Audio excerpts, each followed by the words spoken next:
วิดีโอนี้เราต่อแก้บทเสียงโซเคียน2024-2025ไปเบิ่งข้อที่ข้อที่1ดอกไฟ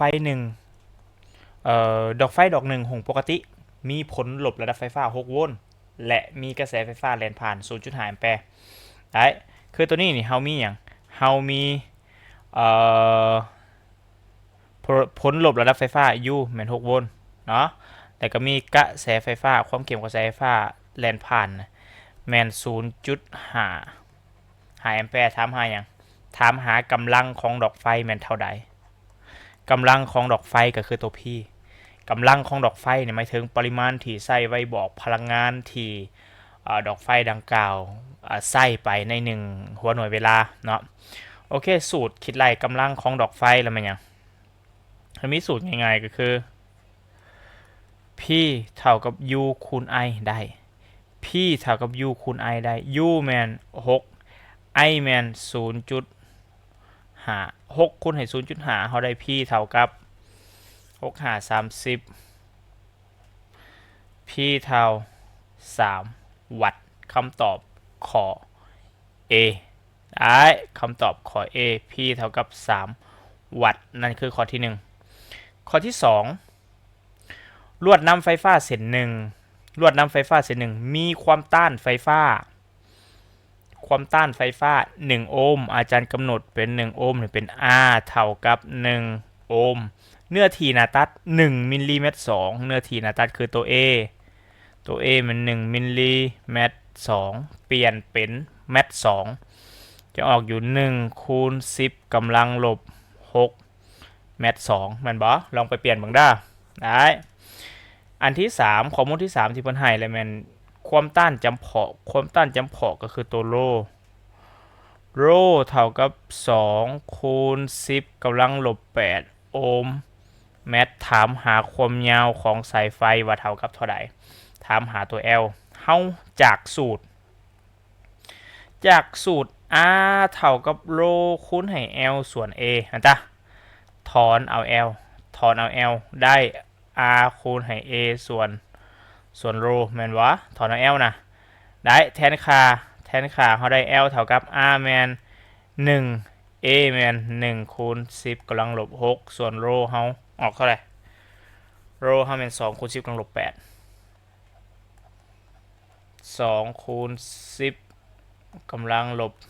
8เนาะแก้ต่อเขาจะได้ L เท่ากับเท่าไหร่1คูณ1เป็น1ทั้งเทิงแมน10กำลังลบ6ทั้งลุ่มแมน2คูณ10กำลังลบ8ง่าย10กำลังลบ8ขึ้นไปจะเหลือเป็น1ส่วน2มันบ่เหลือกลายเป็น1ส่วน2ง่าย10กำลังลบ8ขึ้นไปกลายเป็น10กำลังบวก8 10กำลังบวก8กับ10กำลังลบ6เป็น10กำลัง2 10กำลัง2ก็คือเท่าไหร่10กำลัง2มันยังเป็น1ห้อยแม่นบ่10กำลัง2เป็น1ห้อยแสดงว่ามันเท่ากับ1ห้อยหาร2เขาจะได้ L เท่ากับ50เมตรนี่คือความยาวของลวดนำไฟฟ้านี่คือความยาวของลวดนำไฟฟ้ายาวอยู่50เมตรมีความต้านอยู่1โอห์มเนาะคำตอบข้อ A ต่อข้อที่3หัวเทียน2ดอกคือกันแต่ละดอกมีเลข4บอก3โวลต์2วัตต์3โวลต์หมายถึงตัวเลขที่4บอกค่าผลลบระดับไฟฟ้าสูงสุดของดอกไฟเนาะแล้วก็อันนี้มันกำลังไฟฟ้าของมันเท่ากับ2ถ้าหากว่าเฮาไปต่อดอกไฟดังกล่าวใส่กับผลลบระดับไฟฟ้า3โวลต์นะเมื่อต่อเลียนกันความต้านรวมของพวกมันเป็นเท่าใดเขาเจ้าถามหาความต้านรวมหมายถึงตัว R ถามหาความต้านรวมความต้านรวมอยู่ใส่ล่ะความต้านรวมอยู่ใส่ซอกหาความต้านรวมเมื่อพวกมันต่อกันจากข้อมูลถ้าหากเฮาอ่านเบิ่งดีเฮาจะเห็นอย่างเฮาจะเห็นว่ามีดอกไฟอยู่2ดอกที่คือกันดอกไฟ2ดอกที่คือกันให้เฮาเข้าใจคือแสดงว่าความต้านของพวกมันนะเท่ากันและความต้านของพวกมันสามารถหาได้จากข้อมูลตัวนี้นะ เมื่อเอาพวกมันต่อเรียนกันความต้านรวมจะเป็นเท่าไหร่ความต้านรวมสิยากอย่างสูตรคืออะไรความต้านรวม r รวมเท่ากับ r 1บวก r 2แต่ว่า r 1เท่า r 2แม่นบ่และ r สามารถหาได้จากข้อมูลตัวนี้อันที่อาจารย์จะเขียนสมผลนี่อันนี้เป็นสมผลหนึ่งหลังจากนั้นเราไปซอกหา r นำกันเราไปซอกหา r นำกันซอกหา r จากสูตรใดจากสูตร p เท่า u กำลังสองส่วน r ได้บ่นี่โหบ่สูตรนี่โหบ่สูตรนี่เฮ้ยมันมาจากสูตร p เท่ากับ u คูณ i นั่นแหละสูตรของข้อหนึ่งนั่นแหละเนาะแต่ว่าอาจารย์แปลง i ให้เป็น u ส่วน r ได้เมื่อเฮาแทน i ด้วย u ส่วน r p ของเฮาก็สิกลายเป็น u คูณให้ u ส่วน r หรือเท่ากับ u กำลังสองส่วน r นั่นเองเห็นปะในกรณีนี้เฮามี u ต้องการซอกหา r และเฮามี p อาจารย์จะใส่สูตรนี้เลยไปดิได้บัดนี้ถอนเอา r จะเท่ากับ u กำลังสองส่วน p ได้ u เท่ากับเท่าไหร่ u มัน3กลายเป็น3กำลังสองส่วนให้ p มัน2 3กำลังสองออก9หาร2ออก4.5แสดงว่าความต้านของดอกไฟแต่ละดอกนะเท่ากับ 4.5 นะเท่ากับ 4.5 เมื่อความต้านเท่ากับ 4.5 ฉะนั้นเราจะได้อย่างแสดงว่าความต้านแต่ละดอกเท่ากับ 4.5 ฉะนั้นเราจะได้ r รวมของพวกเรานะเท่ากับ 4.5 บวกให้ 4.5 คำตอบ r รวมของเราออก9โอห์มเนาะนี่นะเนาะคำตอบข้อ B นั่นคือข้อที่3ได้ไปต่อข้อที่42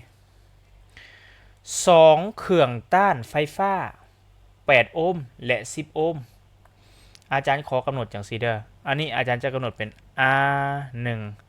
อันนี้อาจารย์กำหนดเป็น R2 ต่อเลี่ยนกันต่อเลี่ยนกันแล้วไปต่อใส่กับบอร์ดไฟฟ้า9โวลต์นี่คือโพลไฟฟ้าความเข้มกระแสไฟฟ้าที่แล่นผ่านเครื่องต้านแม่นเท่าใดขอโทษความเข้มกระแสไฟฟ้าที่แล่นผ่านเครื่องต้าน10โอห์มนี่แม่นเท่าใดถามหายังล่ะอาจารย์แต้มวงจรจังซี่ก่อนเด้อเดี๋ยวนี้มันมี R 2ตัวเครื่องต้าน2ตัวมีเครื่องต้าน8โอห์มกับ10โอห์มเพื่อให้ง่ายในการกำหนดข้อมูลอาจารย์จะให้8โอห์มนี่เป็น R1 อาจารย์จะให้10โอห์มนี่เป็น R2 ได้ปะได้หลังจากที่พวกมันต่อเลียนกันแล้วเอาพวกมันไปต่อใส่กับบ่อไฟ9โวลต์เห็นปะมาต่อใส่กับบ่อไฟ9โวลต์มันจะได้วงจรลักษณะนี้เมื่อต่อใส่กับบ่อไฟสิ่งที่เกิดขึ้นเป็นยังมันจะเกิดมีกระแสไฟฟ้าไหลออกจากบ่อไฟไหลผ่าน8โอห์มไหลผ่าน10โอห์มเขาเจ้าถามหากระแสไฟฟ้าที่ไหลผ่านตัว10โอห์มกระแสไฟฟ้าที่ไหลผ่านตัว10โอห์มอาจารย์ขออนุญาตใส่เป็น R2 ขอโทษ I2 พออาจารย์กำหนด10โอห์มเป็น R2 นะจ๊ะอาจารย์กำหนดเป็น I2 แสดงว่าอย่างแสดงว่าจากโจทย์ที่เขาจะบอกให้เขาซอกหากระแสไฟฟ้าที่ไหลผ่านเครื่องต้าน10โอห์มนะหมายถึงเขากำลังซอกอย่างกำลังซอกหา I2 ว่ามันเท่าไหร่นะถ้าหากเขาเบิ่งดีๆวงจรดังกล่าวเป็นวงจรต่อเลียนเห็นปะความจริงแล้วในการซอกหา I2 ในการซอกหา I2 ถ้าเขาต้องการซอกหา I2 เขาต้องใส่สูตร I เท่ากับ U ส่วน R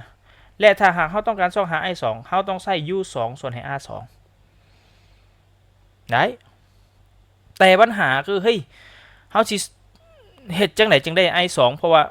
U 2เขาบ่มีเขาจะให้ซัพพอร์ตแต่ U ของบ่อไฟซึ่งมันเป็น U รวมตัวนั้นนะไอ้ปะบางคนมาฮอนี่ไปต่อบ่ได้นะคันหากว่าไปในทางนี้บ่ได้คิดต่อ คือกระแสไฟฟ้า I2 นี่นะเนื่องจาก I2 ต่อเลียนกับ I1 เนื่องจาก R2 ต่อเลียนกับ R1 หมายเลยว่าแม่นคันมันต่อเลียนกันแสดงว่าหยังแสดงว่า I2 นี่เท่ากันกับ I1 และเนื่องจากมันต่อเลียนกันมันก็เท่ากับ I รวมอีกเห็นบ่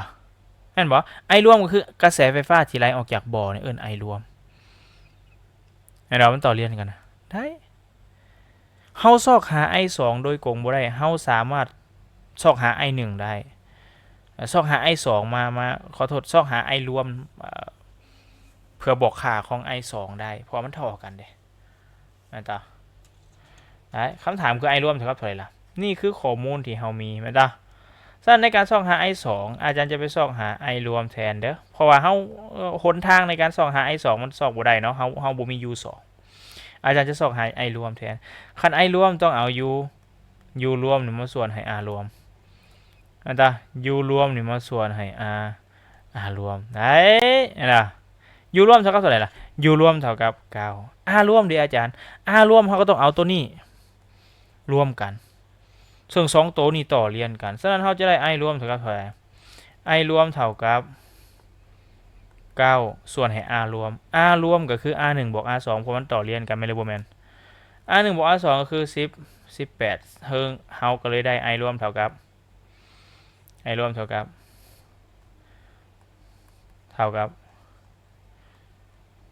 0.5 แอมแปร์หรือเท่ากับ9 ส่วน 18 แอมแปร์ก็ได้เห็นป่ะหลังจากที่เขาได้ I รวมเขาก็แค่จังได๋ล่ะได้ I รวมก็แสดงว่าหยังแสดงว่า I2 ก็เท่ากับ 0.5 แอมแปร์เช่นกันนะเพราะว่ามันเท่ากันเด้ได้คำตอบข้อที่4ข้อ A นะไปต่อข้อที่5เป็นทฤษฎีข้อที่5แหล่งพลังงานใดต่อไปนี้เป็นแหล่งพลังงานหมุนเวียนนะเขาต้องเข้าใจครับว่าแหล่งพลังงานหมุนเวียนซะก่อนแหล่งพลังงานหมุนเวียนหมายถึงแหล่งพลังงานที่คือว่าอย่างเฮาได้สามารถนำใช้ใหม่ได้เรื่อยๆหมายความว่ามันพลังงานดังกล่าวมันบ่ได้เบิดไปสินะอย่างเช่นน้ำมันดิบยกตัวอย่างน้ำมันดิบเวลาเฮาใช้เบิดบ่ล่ะใช้เบิดแสดงว่าน้ำมันดิบบ่แม่นแหล่งพลังงานหมุนเวียนถ่านหินก็เช่นกันใช้แล้วก็เบิดไปบ่แม่นแหล่งพลังงานหมุนเวียนแหล่งพลังงานหมุนเวียนนี่แสงตะเวนนี่เป็นแหล่งพลังงานหมุนเวียนบ่เบิดจักเทื่อใช้แล้วก๊าซธรรมชาติก็บ่แม่นแหล่งพลังงานหมุนเวียนก่อนจะตอบคำถามคนนี้ได้เราต้องเข้าใจคำว่าแหล่งพลังงานหมุนเวียนเสียก่อนแหล่งพลังงานหมุนเวียนหมายถึงแหล่งพลังงานที่สามารถนำใช้ซ้ำได้ตลอดบ่เบิดเนาะนั่นคือข้อที่5คำตอบข้อ4แหล่งพลังงานหมุนเวียนก็คือแสงตะเวนไปต่อข้อต่อไปหม้อแปลงไฟฟ้าหน่วยหนึ่งสามารถแปลงผลลบระดับไฟฟ้าจาก200โวลต์เป็น50โวลต์แปลงจาก200โวลต์เป็น50โวลต์แสดงว่าอันนี้คือ U ในตอนต้นเอิ้นว่า U1 นี่คือ U ในตอนที่2เอิ้น U2 เนาะถ้าก็สายต้นมีจำนวนห้อยหอบก็สายต้นมีจำนวนห้อยหอบแสดงว่านี่คือ N1 ก็สายสำรองมีจักหอบถามหา N2 ว่าเท่ากับเท่าใด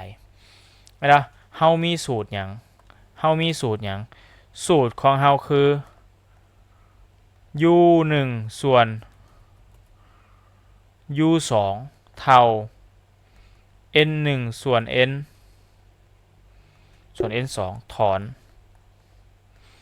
อนก่อนจึงแทนก็ได้หรือแทนไปเลยแล้วค่อยๆถอนเอาตำหลังก็ได้แต่อันนี้อาจารย์ขออนุญาตถอนก่อนถอนเอา N2 จะเท่ากับ N1 U2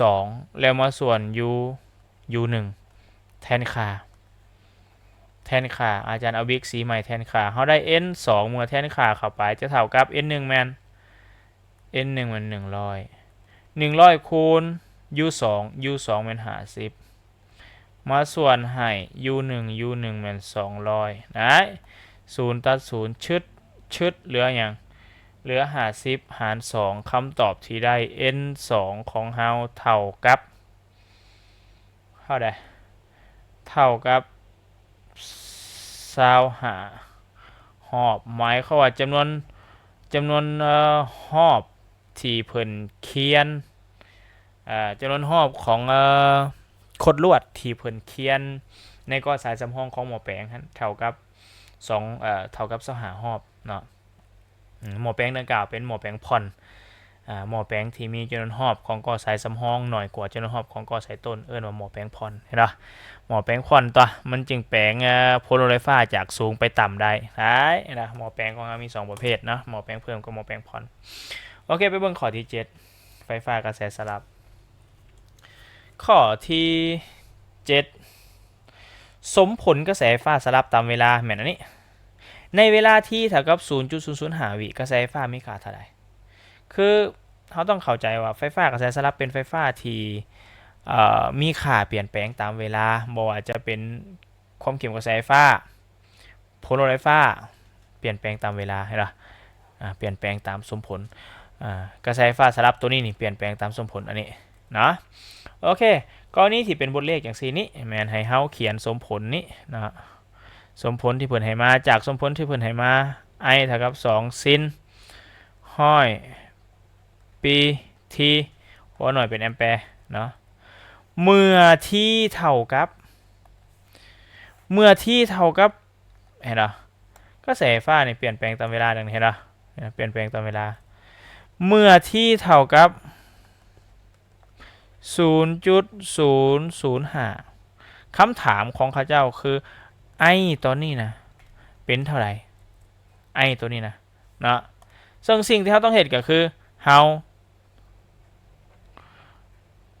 ให้เฮาแทนที่ลงไปในสมผลไอตัวอื่นเขียนปะไว้คือเก่าห้อยปีเขียนปะไว้แทนที่ลงไปในสมผลไอที่แมน 0.05 นะหลังจากแทนที่เข้าไปไล่ต่อได้ i เท่ากับ2ซิน 0.05 คูณให้1ห้อยออกเท่าใดออกอยู่ 0.5 ปีแมนหรือบ่แมน 0.5 ปีนี้เฮาแปลงเป็นปีส่วน2ได้บ่แสดงว่าอย่างแสดงว่าสมผลของเฮาจะกลายเป็น2ซินของปีส่วน2เวลานี้เฮาซอกหาค่ามาใส่ซินปีส่วน2เท่ากับเท่าใดซินปีส่วน2เท่ากับซิน90ซึ่งซิน90มีค่าเท่ากับ1ข้อนี้ถ้าหากเฮาบ่ฮู้ค่าของมุมซินปีส่วน2เฮาจะบ่สามารถแก้ไปต่อได้เมื่อซินปีส่วน2ก็คือตัวนี้มีค่าเท่ากับ1ฉะนั้นแล้ว i ของเฮาก็คือกระแสไฟฟ้าอยู่ที่จุดเวลานี้จะเท่ากับ2คูณ1หรือเท่ากับ2เลยคำตอบข้อใดเท่ากับ2เลยคำตอบข้อ C นะคำตอบข้อ C ไอ้เบิ่งข้อที่8 หน่วย1มีเลข4บอก220โวลต์220โวลต์หมายถึงผลลบและก็ 3,000 วัตต์ 3,000 วัตต์หมายถึงกำลังเนาะถ้าเปิดไส้ปกติ5ชั่วโมงอันนี้เป็นเวลาจะใช้พลังงานเท่าไหร่ถามหาพลังงานที่ใช้ในระยะเวลา5ชั่วโมงถ้าหากเฮาสังเกตเฮาจะเห็นว่าหัวหน่วยพลังงานที่เพิ่นให้เฮาเลือกนี้ก็คือเพิ่นให้เฮาแก้นี่หัวหน่วยเป็นกิโลวัตต์คันหัวหน่วยเป็นกิโลวัตต์เฮาต้องไล่พลังงานเป็นกิโลวัตต์จากสูตรพลังงานเท่ากับกำลังคูณให้เวลาหมายความว่าในการคิดไล่หาพลังงานเฮาเพียงแต่เอากำลังของเครื่องใช้ดังกล่าวมาคูณให้กับเวลาที่เครื่องใช้นั้นมีการใช้งานนะแต่ว่าเพื่อให้ได้กำลังที่มีหัวหน่วยเป็นกิโลวัตต์โมงฮันเฮาต้องขอโทษเพื่อให้ได้พลังงานมีหัวหน่วยเป็นกิโลวัตต์โมงฮันเฮาต้องเปลี่ยนหัวหน่วยของกำลังให้เป็นกิโลวัตต์ซึ่งเท่ากับ3กิโลวัตต์เนาะเวลานี่กำหนดเป็นชั่วโมงได้เวลานี่กำหนดเป็นชั่วโมงเลยเวลานี้เขาจะได้กำลังเท่ากับอย่างขอโทษเวลานี้เขาจะได้พลังงานเท่ากับอะไรเท่ากับ3คูณให้เวลานี่หัวหน่วยเป็นชั่วโมงแล้วนะหัวหน่วยถูกต้องแล้วได้ เพื่อให้ได้พลังงานที่มีหัวหน่วยเป็นกิโลวัตต์โมงกำลังต้องเป็นกิโลวัตต์และเวลาต้องมีหัวหน่วยเป็นชั่วโมงเนาะแสดงว่าเท่ากับ3คูณให้5ชั่วโมงเขาจะได้พลังงานที่ดังกล่าวใส่ไปหันเท่ากับ15กิโลวัตต์โมงได้ตอบพลังงานเท่ากับ15กิโลวัตต์โมงเนาะคำตอบข้อ A อีกละโอ้ข้อ A หลายละเนี่ยอันนี้บริมาณคำตอบอันนี้ข้อ A เด้อต่อไปข้อที่9ทฤษฎีการกำหนดขั้วแม่เหล็กในก้อสายโดยนำไส้ลักการฝ่ามือขวาแม่นแนวใดอันนี้ก้อสายก้อสายก้อสายนี่เมื่อให้กระแสไฟฟ้าแล่นผ่านก้อสาย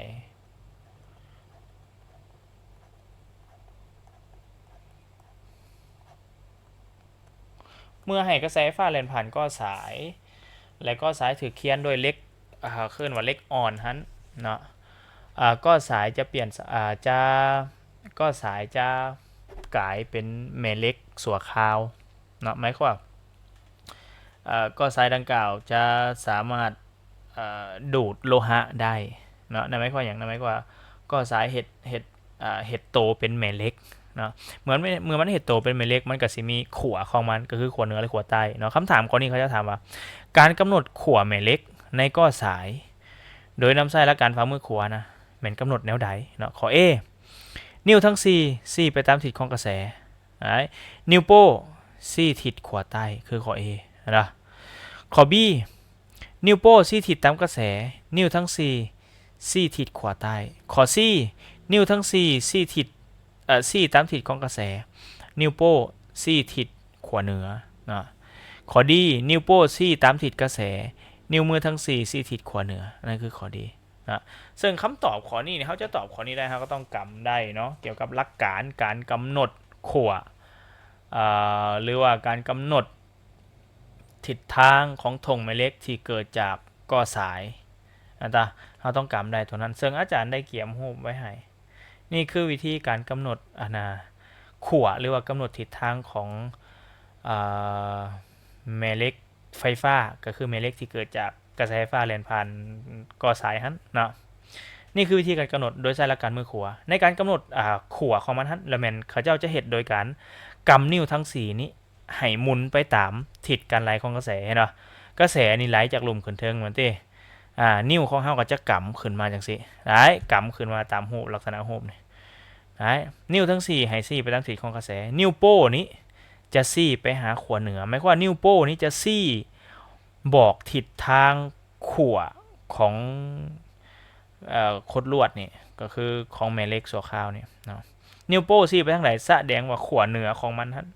แม่นอยู่เบื้องนั้นสินะเนาะซั่นแล้วคำตอบถูกต้องคือนิ้วทั้ง4ไปตามทิศการไหลของกระแสนิ้วโป้4ไปทางขวาเหนือของแม่เหล็กเนาะคำตอบเป็นตัวใดนิ้วทั้ง4ไปตามทิศการไหลของกระแสนิ้วโป้4ไปตามทิศเหนือคำตอบคือข้อ C เนาะคำตอบคือข้อ C ได้นะนั่นคือข้อที่9เบิ่งข้อที่10ข้อที่10อิงตามรูปหลุมนี้นะรูปก็คือกราฟนี่เนาะกราฟตัวนี้นะข้อใดแม่นเวลาหอบเวียนของไฟฟ้ากระแสสลับเวลาหอบเวียนแม่นเวลาที่กระแสไฟฟ้าไส้เคลื่อนที่ครบ1รอบเนาะสั้นในการเบิ่งเวลาหอบเวียนนี้มันก็มีหลายแบบเบิ่งเนาะอยู่จุดนี้นี่จากนี่มานี่เป็น 0.01 วิเนาะ 0.01 วิจากนี่มานี่ 0.02 จากนี่มานี่ 0.03 จากจุดเข้ามาหานี่เป็นใช้เวลาอยู่ 0.04 แต่ตัวใดล่ะเวลาหอบเวียนคือเวลาหอบเวียนนี่หมายถึงเวลาที่กระแสไฟฟ้าไส้เคลื่อนที่ครบ1รอบเนาะรอบ1มันจากซ้ายไปซ้ายอาจารย์นี่คือวิธีการเบิ่งรอบ1ถ้าเริ่มต้นเบิ่งที่จุดนี้รอบ1ก็ต้องขีดไปอันนี้ครึ่งรอบขีดไปอีกครึ่งรอบนี่ข ขอบเขตสีแดงนี่เอิ้นว่า1รอบเห็นบ่ขอบเขตสีแดงนี่เอิ้นว่า1รอบซั่นแล้วระยะเวลาจากจุดนี้จากจุดที่อาจารย์เริ่มเขตนี่มาหาจุดนี้นะระยะเวลาเท่ากับเท่าไหร่ล่ะระยะเวลาเท่ากับเท่าไหร่ระยะเวลาเท่ากับ 0.03 ลบ 0.01 แม่นหรือบ่แม่นระยะเวลาจากจุดนี้หาจุดนี้แล้วแม่น 0.02 วิซึ่งระยะเวลาที่กระแสฟ้าใช้เคลื่อนที่ใน1รอบนั่นแหละเพิ่นเอิ้นว่าเวลารอบเวียนซั่นแล้วเวลารอบเวียนจึงเท่ากับ 0.02 วินะคำตอบขอ B นะหรือ1รอบเฮาอาจจะเบิ่งจากจุดนี้มานี่ก็ได้ก็เอิ้น1รอบคือกัน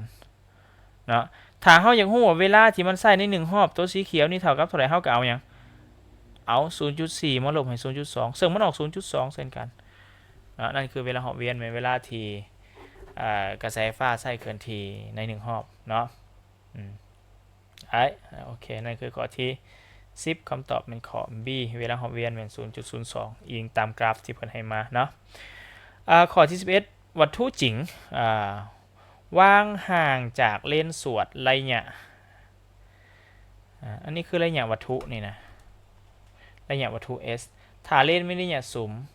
f เนาะรูปที่เกิดขึ้นอยู่ห่างจากเลนเท่าใดถามหา s ขีดโอ้ออกง่ายเนาะเฮามีสูตรหยังเฮามีสูตร1ส่วน f เท่า1ส่วน s บวก1ส่วน s ขีดสำหรับวิธีการแก้ของอาจารย์มักจะแทนค่าไปเลยบางคนถอนก่อนเนาะแต่ว่าอาจารย์แทนค่าไปเลยรู้สึกว่ามันง่ายกว่าเนาะ1ส่วน f เท่ากับ1ส่วน s s เท่ากับเท่าไหร่ s เท่ากับ30 f แมน10แทนเลยเด้อ f แมน10แทนเลยเล่นดังกล่าวเป็นเล่นสวดค่าของ f จะเป็นค่าบวกเนาะเพราะฉะนั้นแล้วเฮาก็จะแทนด้วยเครื่องหมายบวกเลยก็คือบวก10เลยเนาะตัวนี้เนาะเขียนต่อบวกให้1ส่วน s ขีดนะขั้นตอนต่อไปย้ายตัวเลขไปหาตัวเลขย้ายตัวนี้มาหา1ส่วน f เนาะเสร็จแล้วเท่ากับ1ส่วน10ลบให้1ส่วน30จะเท่ากับ1ส่วน s ขีดเนาะแก้ต่อฟูดห่วม30คูณ3คูณ3จะกลายเป็น3ลบ1ส่วน30เท่ากับ1ส่วน s ขีดนะได้2ส่วน30เท่ากับ1ส่วน s ขีดฉะนั้น s ขีดของเราจึงเท่ากับ30ส่วน2เท่ากับเท่าไหร่15 ซนนี่คือ s ขีดคำตอบเป็นข้อ B นะ15 ซนs ขีดออกค่าบวกออกบวก15 ซนแสดงว่ารูปดังกล่าวเป็นรูปจริงนะรูปดังกล่าวเป็นรูปจริงห่างจากเลนอยู่ระยะ15 ซนนะซึ่งมันก็โกงตามทฤษฎีเลยสำหรับเลนสวดแล้วส่วนใหญ่แล้วรูปที่เกิดจากเลนสวดจะเป็นรูปจริงนะโอเคนั่นคือข้อที่11เป็นเรื่องของเลนที่เพิ่นออกความจริงแล้วในแต่ละปีที่เพิ่นออกผ่านมานะเพิ่นออกเรื่องเก่าทุกปีเลนนี่มีนี่เลนเห็นป่ะไฟฟ้ากระแสสลับนี่มีนี่เห็นป่ะไฟฟ้าแม่เหล็กนี่มีนี่พลังงานไฟฟ้ามีนี่อันนี้ไฟฟ้ากระแสสลับอีกนี่อันนี้หมอแปลงนี่เรื่องเก่ามีแต่เรื่องเก่าเนาะได้โอเคไปต่อข้อที่22ทำมันแล้วข้อที่22เล่นสวดเล่นสวดมีระยะสุ่ม12แสดงว่านี่คือ f เนาะจะต้องวางวัตถุจริงห่างจากเลนเท่าใดจึงจะได้รูปที่เกิดขึ้นเป็นรูปจริงจะต้องวางวัตถุจริงห่างจากเลนเท่าใดแสดงว่าเขาเจ้าถามหาระยะห่างจากวัตถุหาเลนก็คือตัว s เนาะจะต้องวางวัตถุจริงห่างจากเลนเท่าไหร่จึงจะได้รูปที่เกิดขึ้นเป็นรูปจริงและใหญ่กว่าวัตถุ3เท่าโอเคแสดงว่าข้อนี้นี่เรามี f เท่ากับ12 ซนรูปจริงใหญ่กว่าวัตถุ3เท่าบางคนอาจจะกำหนดเป็น a ขีด b ขีดเท่ากับ3 ab เนาะแต่ว่าอาจารย์หันส่วนใหญ่อาจารย์จะกำหนดเป็น k เลย k เลยก็คือ ระดับขยายเนาะระดับขยายก็คือเป็นอัตราส่วนระหว่าง a ขีด b ขีดส่วน ab นั่นแหละเนาะแต่ว่าสำหรับม .4 เขาน่าจะลึงแบบนี้หลายกว่าเนาะเขาลึงแบบนี้ก็สามารถเห็นแบบนี้ได้เลยเนาะเขาต้องการซอกหา s อาจารย์ว่าถ้าต้องการซอกหา s เขาอาจจะซอกหา s จากสูตรของระยะสูงเลยเนาะก็คือ1ส่วน f เท่ากับ1ส่วน s บวกให้1ส่วน s ขีดนี้นะแต่ว่าคันหากว่าเขาใส่สูตรนี้เฮาก็ยังบ่มี s ขีดเถื่อเนาะสำหรับแล้วเฮาเฮ็ดจังไดเราจะใส่สูตรสวยก็คือจากหยังจาก a ขีด b ขีดส่วน ab เท่ากับลบ s ขีดส่วน s เฮาสามารถซอกหาการผูกพันระหว่าง s กับ s ขีดเพื่อไปแทนกับคืนใส่ในสูตรของระยะสูงได้เนาะโอเคแทนค่า a ขีด b ขีดเท่ากับเท่าไหร่ a ขีด b ขีดเท่ากับ 3ab ให้ระวังได้ถ้าหากว่าไผกำหนดเครื่องหมายผิดอาจารย์คิดว่าน่าจะแก้ผิดนะเบิ่งให้ดีรูปดังกล่าวเป็นรูปจริงคันรูปจริงเวลาที่เฮากำหนดค่าของ a ขีด b ขีดสำหรับหลักสูตรบ้านเฮาเด้อถ้ารูปดังกล่าวเป็นรูปจริงเวลาที่เฮากำหนดค่าของ a ขีด b ขีดอย่าลืมที่จะติดลบใส่นี่เข้าใจปะอย่าลืมที่จะติดลบใส่ค่าของมันเนาะแสดงว่าอย่างแสดงว่า a ขีด b ขีดนั่นเท่ากับลบ3เถื่อของ ab นะนี่คือค่าของ a ขีด b ขีดนะส่วนให้อย่างส่วนให้ ab เท่ากับลบ s ขีดส่วน s นะจ๊ะนี่ถ้าหากว่าพวกเฮาบ่แทนเครื่องหมายลบใส่นี่นะเวลาแก้ไปจะผิดเนาะโอเคเมื่อเฮาแทนเครื่องหมายลบไปสิ่งที่เฮาไปต่อได้แล้วเป็นหยังอันนี้ก็ลบนี่ก็ลบตัดกันออกนี่ ab นี่ ab ตัดกันออกแสดงว่าเหลืออย่างเหลือ3เท่ากับ s ขีดส่วน s ทอนเอา s ขีดจะเท่ากับ3เถื่อของ s นี่เห็นปะมันจะฟ้องเขาขึ้นมาทันทีเลยเห็นปะ s ขีดนี่เขามันจะออกเป็นค่าบวกทันทีถ้าหากเขาบแทนเครื่องหมายลบใส่เขาจะได้ s ขีดเป็นค่าลบคัน s ขีดเป็นค่าลบแสดงว่าอย่างแสดงว่ารูปดังกล่าวเป็นรูปลวงซึ่งมันบกงกับคำถามเลยอันที่ได้เขาแก้ออกมาใน s ขีดเป็นค่าบวกแสดงว่าอย่างแสดงว่ารูปดังกล่าวเป็นรูปลวงและมันก็โกงกับคำถามขอโทษแสดงว่ารูปดังกล่าวเป็นรูปจริงแล้วมันก็โกงกับคำถามอีกอันต่อได้เรื่องดีๆนะโอเคต่อไปหลังจากเราได้ s ขีดแล้ว s ขีดเท่ากับ 3s ฉะนั้นอาจารย์จะแทนเลยฉะนั้นเขาจะได้1ส่วน f 1ส่วน f ก็คือ1ส่วน12เท่ากับ1ส่วน s s เท่าไหร่บวกหูปลาไปคือเก่าเนาะบวกให้1ส่วน s ซึ่ง s หานั้นเท่ากับ3ขอโทษ1ส่วน s ขีด s ขีดเท่ากับ 3s ฉะนั้นเราจะได้ลักษณะนี้เนาะพูดรวม 3s คูณ3ใส่คูณ3ใส่เพื่อให้ได้ทั้งมอนี่เป็น 3s มอนี่เป็น 3s พูดของมันจึงจะคือกันไหมตานั่น1ส่วน12จึงเท่ากับเท่าไหร่3คูณ1บวก1เป็น4ส่วน 3s เนาะคูณไขว่มอนี่ขึ้นมานี่มอนี่ขึ้นมานี่กลายเป็น 3s เท่ากับ12คูณ4ถอนเอา s ละล่าเท่ากับ12คูณ4ส่วน3ออกอยู่3 4 12 4 4 16 s ออกอยู่16ซนเมตร s ออกอยู่16ซนเมตรหมายความว่าระยะห่างจากวัตถุจะต้องห่างจากเลนอยู่16ซนเมตรรูปที่เกิดขึ้นจึงจะมีขนาดใหญ่เท่ากับ3เถื่อของวัตถุเนาะคำตอบคือข้อ A เอาไปเบิ่งข้อที่13ข้อใดแม่นสาเหตุที่ให้เกิดมีปรากฏการณ์หุ่งกินน้ำนะข้อ A การกระจายแสงแดดผ่านอากาศ B การกระจายแสงแดด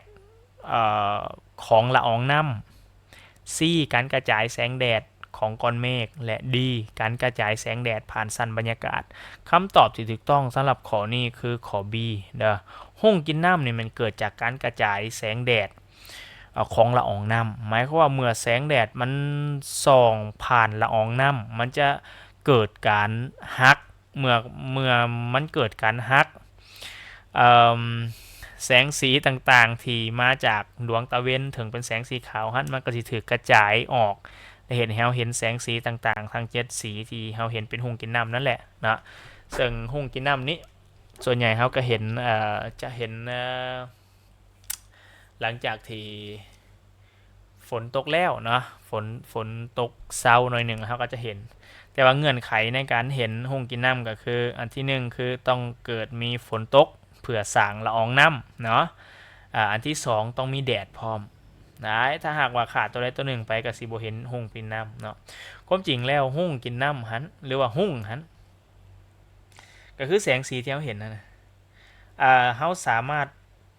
เฮ็ดให้มันเกิดขึ้นได้โดยที่บ่จำเป็นต้องถ่าฝนตกแดดต้องถ่าฝนตกดอกเนาะเราสามารถเฮ็ดได้โดยการสีดน้ำขึ้นไปถึงท้องฟ้าจะสีดน้ำขึ้นไปเฮ็ดให้มันเป็นละอองน้ำนะเนาะแล้วก็สังเกตมันก็จะเห็นนะเงื่อนไขในการที่จะเห็นหุ่งกินน้ำหันเราต้องปิ่นหลังใส่ดวงตะเวน